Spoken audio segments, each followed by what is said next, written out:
আরে, গ্রামের সবাই আজ আমার বাড়িতে কেন? তা তোমরা কি দরকারে এসেছো আমার বাড়িতে? মোড়ল সাহেব, হ্যাঁ আপনি তো জানেন গ্রামের কোথাও পানি নেই। গ্রামে পানির খুব কষ্ট। হুম, তা তো বটেই। এই প্রচন্ড গরমে পানির একটু কষ্ট তো হবেই। মোড়ল সাহেব, আমরা বলছিলাম যে আমাদের গ্রামে যে কানা পুকুরটা পড়ে আছে, সেই পুকুরে যদি পানির একটু ব্যবস্থা করে দিতেন খুব ভালো হতো। তা কথা মন্দ বলনি। আচ্ছা ঠিক আছে, ওই কানা পুকুরে পানি দেবার দায়িত্ব আমি নিজে নিলাম। আমি কালই ওই পুকুরে পানির ব্যবস্থা করব। কানা পুকুরে পানি দিলেও তো পানি থাকে না, শুধু শুধু পুকুরটা আবার কি করতে ঠিক করবে?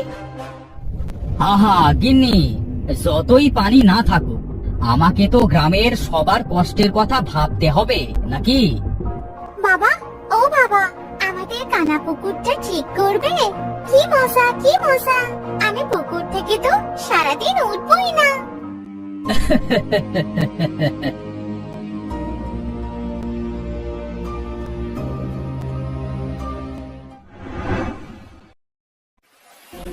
মোড়ল সাহেব, সেই সকাল থেকে এই কানা পুকুরে পানি দিচ্ছি, কিন্তু পানি তো থাকছে না।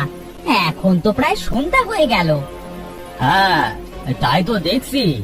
বাপ দাদাদের কাছে শুনেছিলাম এই পুকুরে তারা অনেক পানি দিয়েছে, কিন্তু কোনো দিনও ও পুকুরে পানি তারা রাখতে পারেনি।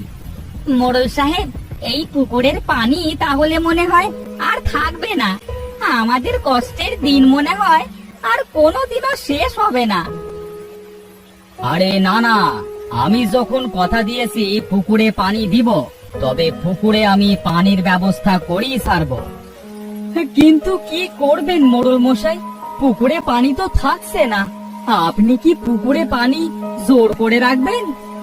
আজ আর পানি দেওয়া লাগবে না, আমি কাল পুকুর কাটবার ব্যবস্থা করব। পুকুরটা গভীর করে দেখি পানি থাকে নাকি।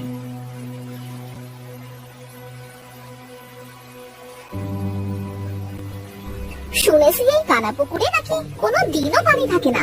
এমন কানাই থাকে, শুধু শুধু এই পুকুরে পানি দিয়ে আর কি হবে? চারিপাশে পানির যে আহাজারি পড়েছে, এই পুকুরে পানি থাকলে কত ভালো হতো। গ্রামে একটা মাত্র পুকুর, তাও আবার কানা। কি আর করবি বল, মোড়ল সাহেব তো ভালোই চেষ্টা করছে পুকুরে পানি আনার জন্য। পানি তো থাকছে না। এখন তোরা সবাই বাড়ি যা তো, কাল দেখি কি হয়।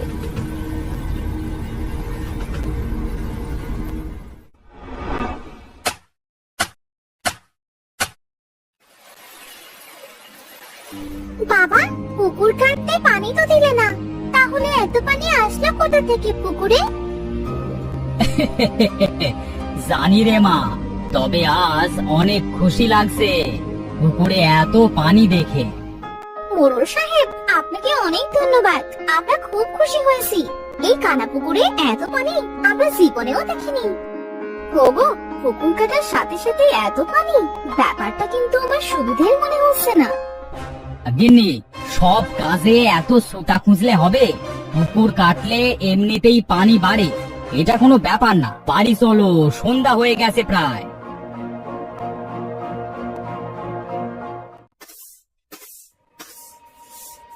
মা মা, চলো না আমরা কানা পুকুর থেকে গোসল করে আসি। আমি তো কোনোদিনও পুকুরে গোসল করিনি। হ্যাঁ বাবা, দুপুর তো প্রায় হয়েই এসেছে।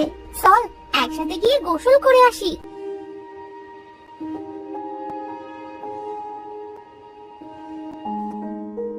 মা, আমি একটু সাঁতার কেটে আসি। যা, তবে বেশি দূরে যাসনি। মা, আমাকে বাঁচাও, আমার পা ধরে কেউ নিচে নিয়ে যাচ্ছে। আমাকে বাঁচাও মা, বাঁচাও। কে কোথায় আছো গো? আমার ছেলেকে বাঁচাও, আমার ছেলেটাকে কেউ পানিতে ছেড়ে নিয়ে যাচ্ছে।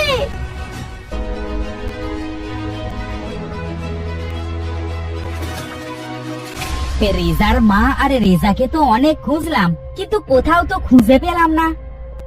এইটা আমার কি হলো? আমার চোখের সামনে আমার ছেলেটাকে ওই কানা পুকুর খেয়ে ফেললো।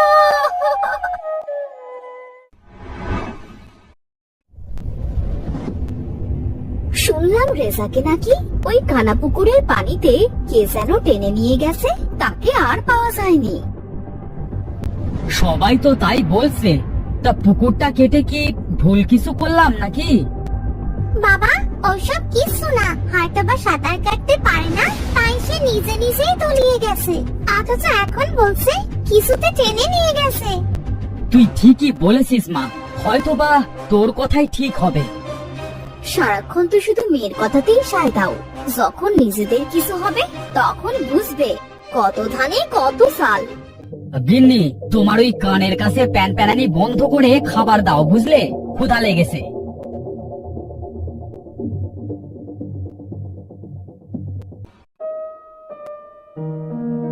কিরে মীরা, আজ তুই একাই গোসল করতে এলি যে? তোর মা আসেনি? না কাকিমা, মা কাজ করছে, তাই আজ আমি একাই এলাম। বাঁচাও, বাঁচাও, কেউ আমাকে বাঁচাও, আমাকে কেউ টেনে নিয়ে যাচ্ছে, বাঁচাও, কেউ বাঁচাও, মা বাবা, আমাকে বাঁচাও।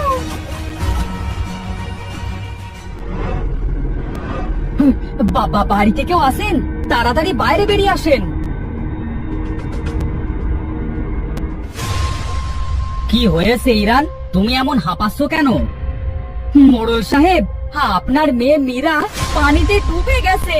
কে যেন ওকে পানিতে টেনে নিয়ে গেছে। না, এ হতে পারে না। আমার মেয়েটাকে এনে দাও, দাও, তাড়াতাড়ি পুকুরে চলো।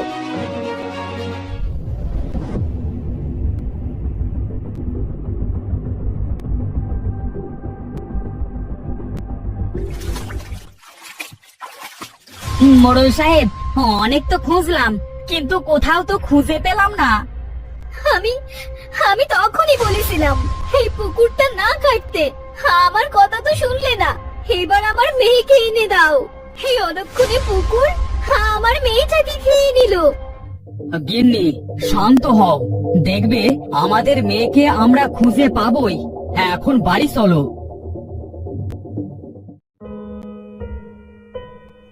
আমারই ভুল হয়েছে পুকুরটা কাটা। পুকুরটা না কাটলে আমার কলিজার টুকরোটাকে আজ হারাতে হতো না। তোর বুঝি মেয়ের জন্য খুব খারাপ লাগছে। কে তুমি? কি চাও আমার কাছে? আমি সেই যে তোর মেয়েকে পানির নিচে টেনে নিয়ে গিয়েছিলাম। দয়া করে আমার মেয়েকে ফিরিয়ে দাও। আমার মেয়েটাকে যে আমি খুব ভালোবাসি। তুই আমার থাকার জায়গা ভেঙে দিয়েছিস। তুই তো জানিস এই কানা পুকুর কানাই থাকে, ওখানে কোনো পানি ওঠে না। তাহলে পুকুরটা কেন কাটলি? কেটেছি তো মানুষের ভালোর জন্য। গ্রামের সবার পানির খুব কষ্ট। তুই জানিস না আমি এই 200 বছর ধরে এই পুকুরের ভেতরে থাকি।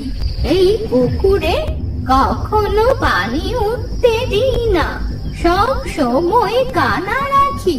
তুই প্রথম এই পুকুরটাকে কেটে আমায় ঘর ছাড়া করলি। আমার বড্ড ভুল হয়ে গেছে বুড়িমা, আমাকে ক্ষমা করে দাও। দয়া করে আর কোনো ক্ষতি করো না। আমার মেয়েটাকেও ফিরিয়ে দাও। তোর মেয়ে তো আর ফিরবে না। আর হ্যাঁ, তোকে আমি ক্ষমা করে দিলাম।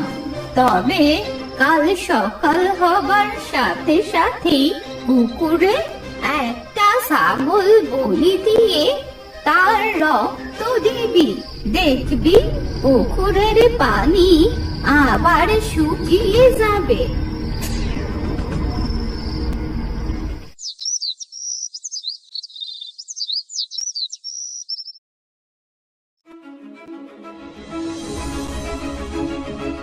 তোমার জন্য, শুধু তোমার জন্য আমি আমার মেয়েটাকে হারালাম।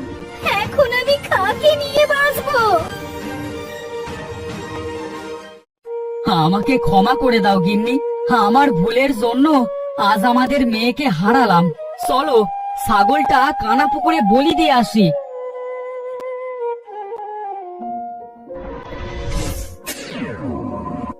এই কানা পুকুরটা আমাদের জন্য না, কানা পুকুরে যদি পানি থাকে তাহলে আমাদের আরো অনেক আপনজনকে হারাতে হবে। তাই এই পুকুরটা এমন কানাই থাক। খুব ভালো হয়েছে, এই অলক্ষণে পুকুরে আমাদের কোনো দরকার নেই। আমার ছেলেটাকে এই পুকুরটার জন্যই হারিয়ে ফেললাম। কেঁদো না রেজার মা, যাও বাড়ি ফিরে যাও, আর কাউকে তার আপনজনকে হারাতে হবে না। গিন্নি চলো বাড়ি যাওয়া যাক।